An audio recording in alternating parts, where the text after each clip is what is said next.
வரலாறு படைத்த சாதனை தலைவர் மாண்புமிகு முன்னாள் முதலமைச்சர் முத்தமிழறிஞர் டாக்டர் கலைஞர் அவர்களின் திருவுருவப் படத்தை திறந்து வைப்பதற்கு மாண்புமிகு இந்திய குடியரசுத் தலைவர் அவர்களை பணிவுடன் வேண்டுகிறோம்.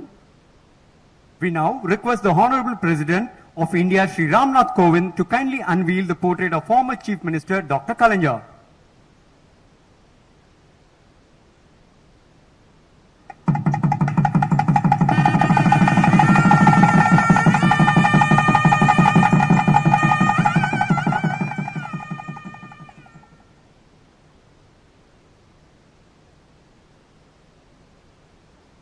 டாக்டர் கலைஞர் அவர்களின் திருவுருவப் படத்தை திறந்து வைத்தமைக்கு மாண்புமிகு குடியரசுத் தலைவர் அவர்களுக்கு நன்றி தெரிவித்துக் கொள்கிறோம். Hero Governor of Tamil Nadu, Banwarilal Purohit, Chief Minister of Tamil Nadu, Thiru M.K. Stalin, Speaker of Tamil Nadu Legislative Assembly, Thiru M. Pavu, Deputy Speaker, Thiru K. Pichandi, Ministers of Government of Tamil Nadu, Members of Parliament, and members of the Tamil Nadu Legislative Assembly, distinguished guests, ladies and gentlemen, Vanakkam.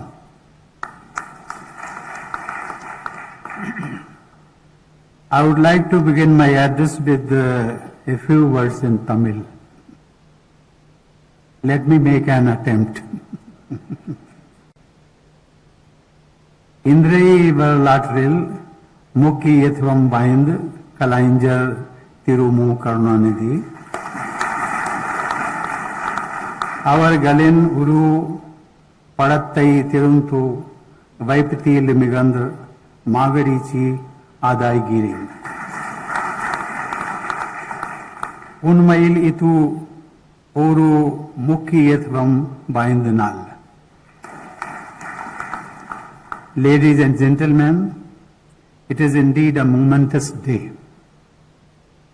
We are commemorating the centenary of the Madras Legislative Council as it was known then. August is an especially auspicious month in our national calendar as it marks the anniversary of our Independence Day too. In these years, the nation has made great progress on several fronts, and it was made possible by the joint work of people and the leaders of the country. The history of the Madras Legislative Council, as you know, dates back to 1861. An advisory body set up back then bloomed into a law-making assembly in 1921. Under colonial rule, there were of course many limitations and challenges on the functioning of such a body. Also, there were numerous separate constituencies based on caste, community and other parameters. Still, even if partial, it was a move towards a responsible government. Democracy in its modern form was returning to the land where it was practiced centuries ago. It was a new beginning heralded by the people of the Madras Presidency, which included Tamil Nadu as well as parts of Kerala, Karnataka, Andhra Pradesh, Telangana, Odisha and Lakshadweep.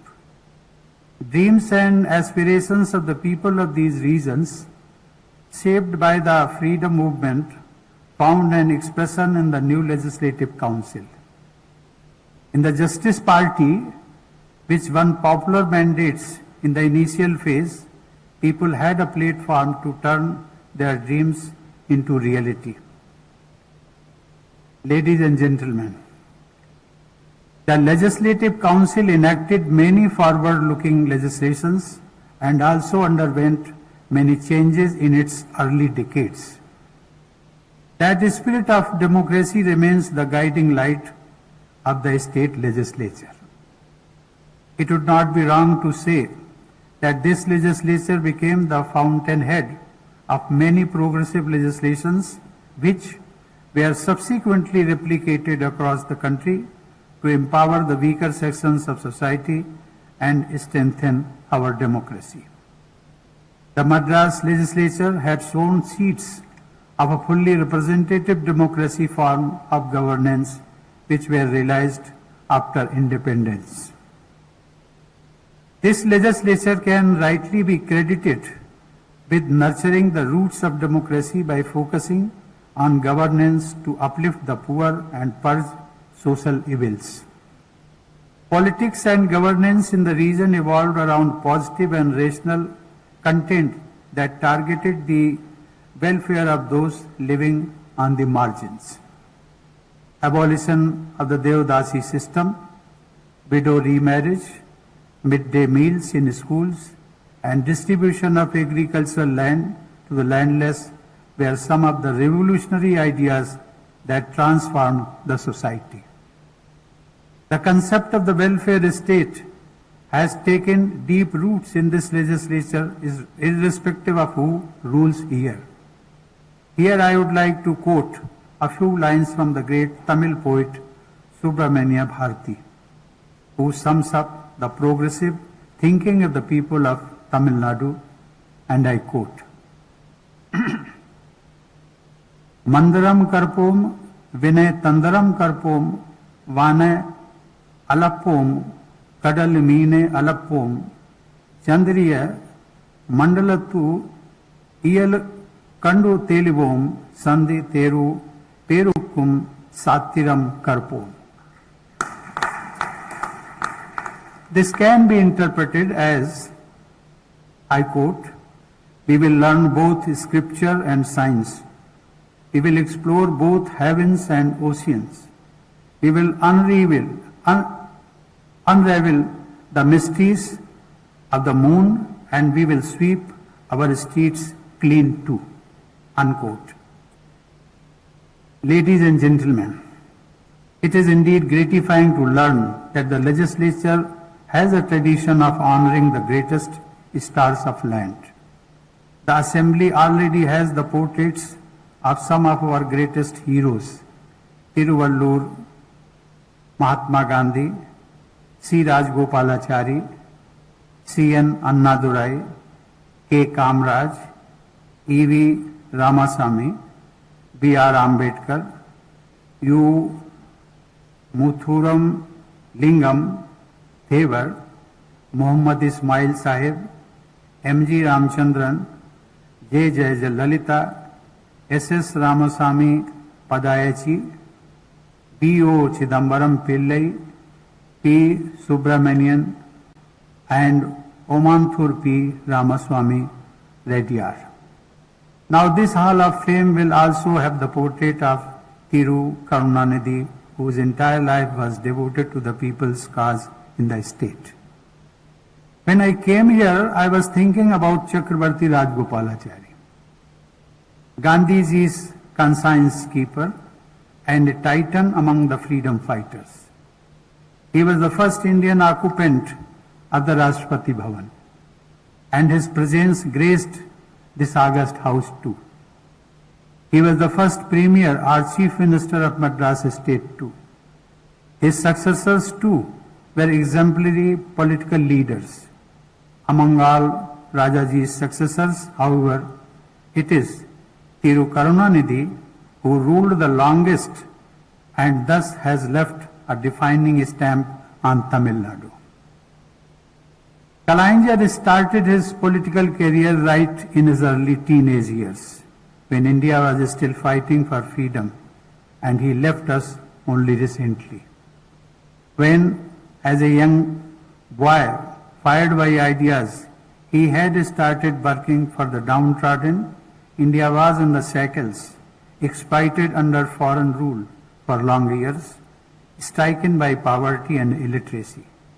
When he breathed his last, he must have been satisfied that this land and its people had made astounding progress and development on all fronts.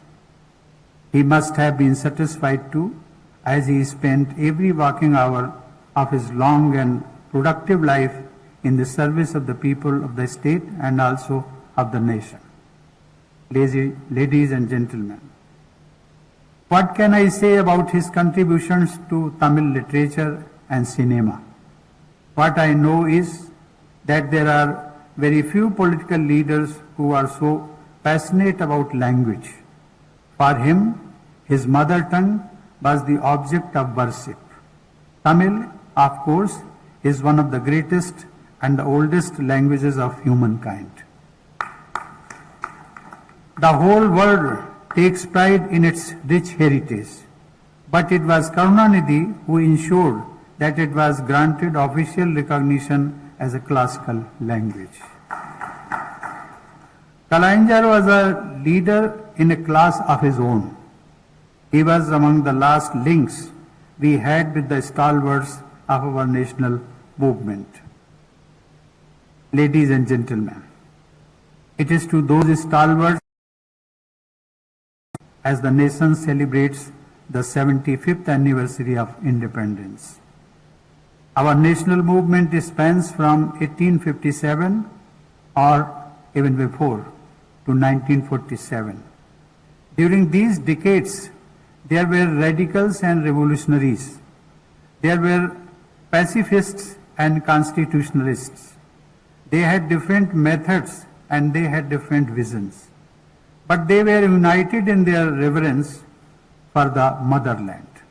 Each, in his or her own way, strove to serve Bharat Mata.